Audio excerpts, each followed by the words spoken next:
mufti kita nasihat pada wakil, dia punya takwil, dia punya takwil. Kami tengok pening kepala kami. Mufti kata, jauh di sudut hati, takkanlah kita tak rasa benda ni salah. Mufti bertegur, takkanlah. Banyak kami bawa 16 isu. 16 isu kami bawa. Kan? Ada yang lain-lain tu ada lagi. Cerita datang ke kubur minta hajat pada wali dalam kubur. Kan? Minta hajat pada wali. Ada kitab mereka kata, Allah menjadikan bagi setiap kubur tu ada malaikat.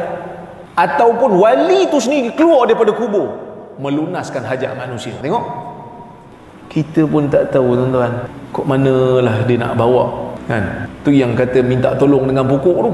Kan, kalau minta tolong dengan wali boleh, minta tolong dengan pokok boleh tak? Kami tanya. Dia orang dah beza pendapat. Ada yang kata boleh, ada yang kata tak boleh. Sebab kaedah dia orang, kalau nak kata tak boleh kena bawa dalil. Mana yang kata tak boleh tu?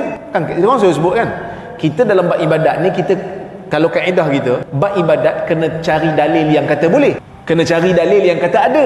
Kalau dia orang semua boleh kecuali ada dalil yang kata tak ada, ada dalil yang kata tak boleh. Kan? So kita tanyalah, mana yang kata tak boleh tu? Mana dalil yang sahih dan sarih? Mana dalil yang sahih dan dalil yang jelas mengatakan tak boleh? Sebab ada yang kata boleh, ada yang kata tak boleh. Sebab dia kata pokok dia tak ada taklif. Pokok tak ada taklif. Tahu taklif kan? Bebanan hukum tak ada kat pokok. Sebab pokok bukan mukallaf. Kita kata kalau macam tu, mayat pun bukan mukallaf. Mayat mukallaf tak? Mayat bukan mukallaf. Mayat dulu mukallaf lah sebab masih hidup. Lepas dia mati, dia bukan mukallaf, dia dah mati dah. Pokok dia tak ada makanah. Pokok dia tak ada kedudukan di sisi Allah. Kami tanya lagi, iya ke? Pokok kan berzikir, sentiasa berzikir pada Tuhan. Bukankah mazhab Syafi'i kata kalau cucuk pokok dekat kubur boleh ringan azab? Walaupun kita tahu dalam masalah tu ada khilaf lah kan. Tapi cucuk tu dia kata sebab zikir tu, patutnya pokok pun boleh. Lah kali ada seorang tu kata, boleh. Minta tolong dengan pokok, jam kita. Kita ingat tak kata tak boleh. Boleh juga. Saya ingat pokok pun jam. Pokok yang betul minta tolong kat kita. Kan? Tapi ini yang berlaku tuan-tuan. Ya? Sebab itu alhamdulillah ala ni'mati sunnah. Segala puji bagi Allah yang telah memberikan kepada kita ni kecintaan kepada sunnah. Kan? Kecintaan kepada sunnah ni, apa yang ada dalam sunnah kita, yang dianjurkan dalam sunnah kita buat. Yang mana yang tak nampak, yang mana yang kita nampak tak berapa nak jelas, tak payah buatlah. Kan? Kerana ibadah ikut tata cara Nabi SAW. Nazim ni juga dia sebut dalam salah satu daripada rujukan dia, ada video tak silap, sama ada video ataupun buku dia kata nak minta ni jangan minta direct pada Allah, kena minta melalui wali. Kerana dia kata kita ada protokol, nak jumpa sultan tak boleh jumpa terus, mesti melalui pengawal dia, mesti melalui pegawai dia.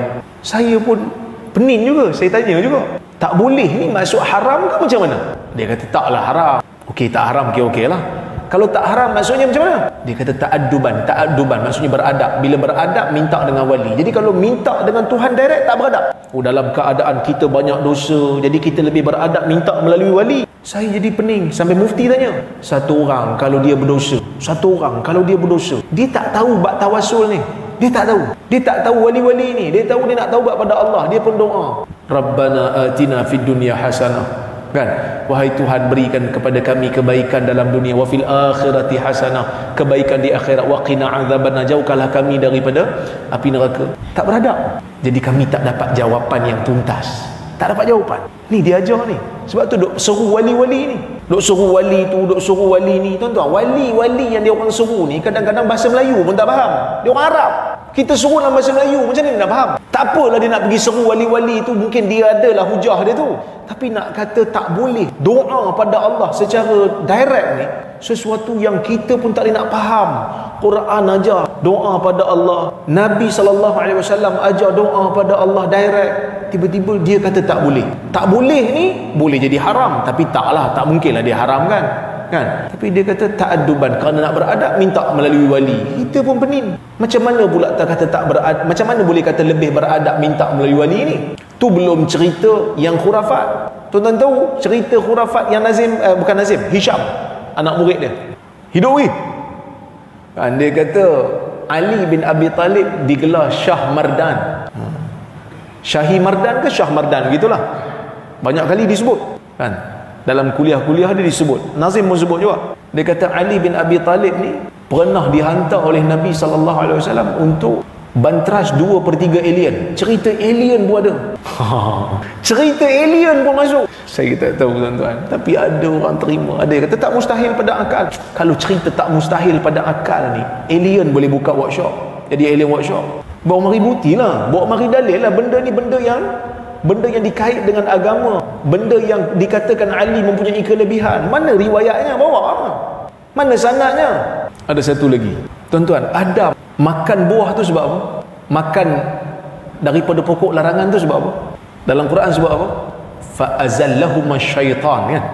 Syaitan yang goda, betul.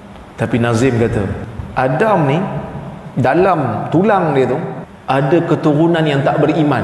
Keturunan tak beriman itulah yang push Adam untuk makan buah tu. Jadi Adam pun makan sebab keturunan yang tak beriman tu yang tolak dia. Jadi bila dia bertaubat bagi pihak anak-anak dia, bagi pihak keturunan dia, sebagai ayah dia minta ampun pada Tuhan. Bercanggah dengan apa yang disebutkan oleh Quran. Bercanggah betul. Sedangkan Adam makan tu disebabkan oleh kerana godaan. Kalau dah tak ada Adam kata Rabbana zalamna anfusana wa illam taghfir lana wa tarhamna lanakunanna minal khasirin. Wahai Tuhan kami telah menzalimi diri kami, kan? Tapi ini yang disebarkan. Ini yang dikatakan ahli sunnah. Ahli sunnah. Kita pun benin. Yang kita nak bawa sunnah ni, hang Wahabi, tak boleh ceramah. Benda pelik-pelik macam ni, oh boleh. Atas nama ahli sunnah. Sebab tu saya kata dunia ni ajaib. Dunia ni ajaib, kan? Tapi ada orang kata kat saya, Rora, apa siapa kau sakit hati sangat? Bukan sakit hati, gairah terhadap agama. Kita ada rasa cemburu terhadap agama kita bila ada orang nak sebarkan benda yang tak betul atas nama agama, atas nama ahli sunnah. Kita kena lawan lah. Kalau kita tahu benda tu tak betul. Mungkin kita tak berjaya pada zaman ni, tapi setidak-tidaknya kita usaha. Biar negeri lain nak terima, tapi paling tidak negeri Perlis ada pendirian. Nak kata dia ahli sunnah, bersihkan benda ni.